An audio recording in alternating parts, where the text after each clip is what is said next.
Hi, viewers. This is Lissy. Today, let me share one of nightmare which I have experienced, until now, which etched into my memory, the secret of operating room number 3.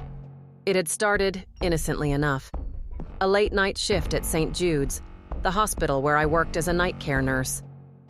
The silence was a constant companion, broken only by the rhythmic hum of the ventilation system and the occasional distant wail of an ambulance siren. I was patrolling the deserted corridors, my flashlight beam cutting through the gloom, when I heard it. A muffled scream, a desperate, strangled sound that seemed to emanate from somewhere deep within the labyrinthine bowels of the hospital. My heart hammered against my ribs. Fear, cold and clammy, gripped me. Ignoring the prickle of apprehension, I hurried towards the source of the sound, my flashlight beam dancing nervously ahead. The scream had come from the surgical wing, a sterile, antiseptic zone, usually devoid of life after hours. As I approached the operating theaters, the air grew thick with the metallic tang of blood. The source of the scream, I realized with a growing sense of dread, was operating room 3. The door, a massive steel contraption, was slightly ajar. Hesitantly, I pushed it open, the beam of my flashlight slicing through the darkness. The sight that met my eyes was something out of a nightmare. The operating table, gleaming under the surgical lights, was a macabre tableau. Dr. Eleanor Vance, the renowned neurosurgeon, lay sprawled across it, her body contorted at an unnatural angle, a single, gaping wound marring her pristine white gown. Blood, thick and viscous, pooled beneath her, staining the pristine white sheets crimson. But it wasn't the blood that chilled me to the bone. Standing over her, his face contorted in a grotesque mask of rage, was a figure I couldn't quite make out in the dim light. Tall and imposing, he was dressed in a dark, hooded robe that concealed his features. In his gloved hand, he held a scalpel, its gleaming blade dripping with blood.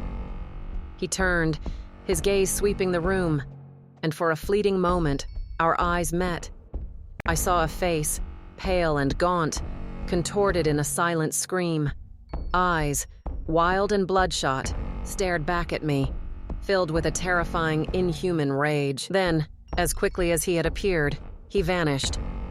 I stumbled back, my heart pounding like a war drum against my ribs. Fear, cold and paralyzing, gripped me. I wanted to run, to escape the horrors I had witnessed, but my feet seemed rooted to the spot. The silence that followed was deafening. The only sound was the rhythmic thumping of my own terrified heart.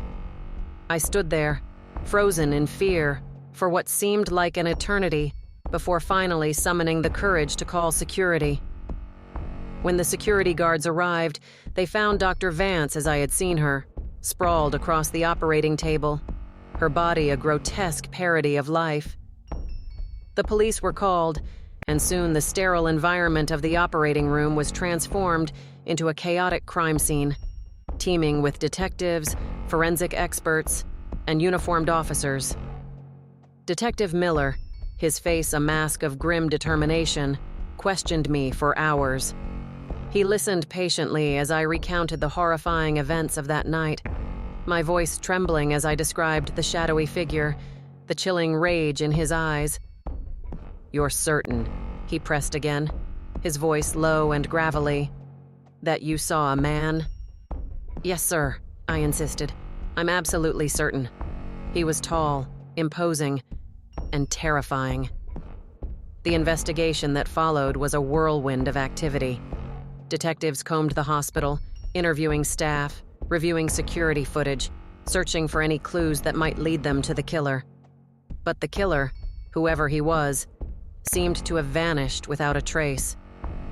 Days turned into weeks, weeks into months, but the memory of that night continued to haunt me.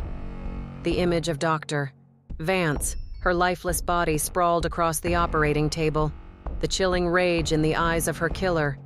It all played on repeat in my mind, a constant, unwelcome reminder of the horrors I had witnessed. Sleep became elusive. Nightmares plagued me, vivid and terrifying, reliving the events of that night in excruciating detail. I would wake up in a cold sweat, my heart pounding, gasping for breath. The hospital, once a place of healing, now seemed to me a sinister, foreboding place, a constant reminder of the tragedy that had unfolded within its walls. I would often find myself staring at the operating room doors, my mind replaying the terrifying events of that night. The investigation, meanwhile, seemed to have stalled. There were no suspects, no leads, no answers. The killer, whoever he was, remained a ghost, a shadow lurking in the shadows, unseen and unheard. The fear, however, never truly subsided.